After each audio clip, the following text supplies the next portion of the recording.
আসসালামু আলাইকুম। কি অবস্থা সবার? আশা করি সবাই ভালো আছেন। ডিপ্রেশনে ভুগতেছেন খুব বেশি?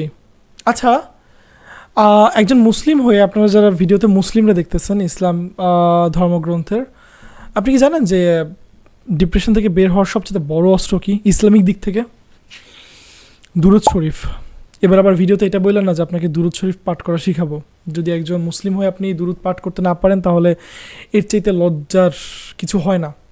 তবে আমি এখানে ভিডিওতে এই ব্যাপারটা নিয়ে কথা বলবো যে ডিপ্রেশন থেকে বের হওয়ার আমার ব্যক্তিগত মতামত অনুযায়ী তিনটা সবচেয়ে বড় উপায়।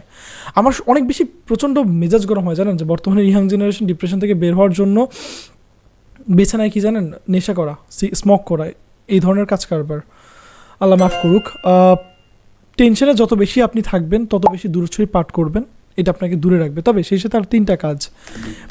প্রথম দুইটা বিশেষ করে হচ্ছে যারা ইসলাম ধর্মের তাদের জন্য, আর তৃতীয়টা সব ধর্মগ্রন্থের জন্য, পুরুষ মহিলা সবার জন্যই, যে জিনিসটা আমি নিজে লাইফে অ্যাপ্লাই করি। তৃতীয়টা পয়েন্টটা, প্রথম দুটো পয়েন্ট আগে বলে নেই। প্রথম পয়েন্টটা হচ্ছে নামাজ, 5 ওয়াক্ত নামাজ অন টাইম পড়া।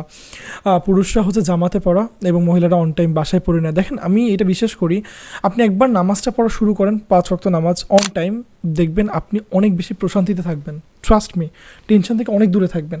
অ্যান্ড সেকেন্ড অফ অল হচ্ছে দ্বিতীয়টা, তেলাওয়াত, কোরআন তেলাওয়াত প্রত্যেক দিন, অল্প একটু করে হইলো, 5 মিনিট 10 মিনিট করে হইলো প্রত্যেক দিন কোরআন তেলাওয়াত। এটা আপনাকে অনেক বেশি রিলিফ, প্রশান্তি দিয়ে রাখবে, মাথায় টেনশন থেকে দূরে রাখবে। অ্যান্ড তৃতীয়, এবং যেই জিনিসটা, এটা সব ধর্মগ্রন্থের জন্য আপনি অ্যাপ্লাই করতে পারেন, এটা আমি ব্যক্তিগতভাবে আমার অনেক বেশি ওয়ার্কআউট করে, যে আমি যখন খুব বেশি টেনশনে থাকি, আমি as the founder and the CEO of Greentech company, so আমার র্যান্ডম অফ কাজের আওয়ার্স যেটা থাকে, আমি ওটা থেকে আরও বেশি কাজ নিয়ে ফেলি। ধরেন আমি রেগুলারলি কাজ করবো 12 ঘন্টা। যখন আমি খুব বেশি খারাপ লাগে আমার, আমি ডিপ্রেশনে থাকি বা আমি কোনো কিছু টেনশনে আসি, বা আমাকে দেখতে পাচ্ছি যে ফ্রি টাইমে যদি একটু টাইম কাটে, ওই জিনিসটাই আমাকে বারবার পিঞ্চ করতেছে, আমি তখন 24 ঘন্টা কাজ করি, 20 ঘন্টা 21 ঘন্টা। ডিপ্রেশন কই থেকে আসবে ভাই? লিটারেলি আপনি চিন্তা করেন, ডিপ্রেশনে থাকে কারা? আমার মনে হয় যে বেশিরভাগ মানুষ যারা অলস, এই পার্সনগুলো ডিপ্রেশন বেশি ধরে। ভাই আপনি if you do your absolute of work, আপনি যদি কাজের মধ্যে থাকেন, ডিপ্রেশন আপনি টাচ করতে পারবে না। সো মেক শিওর করেন দ্যাট আপনি আপনাকে সবসময় কাজের মধ্যে ব্যস্ত রাখবেন।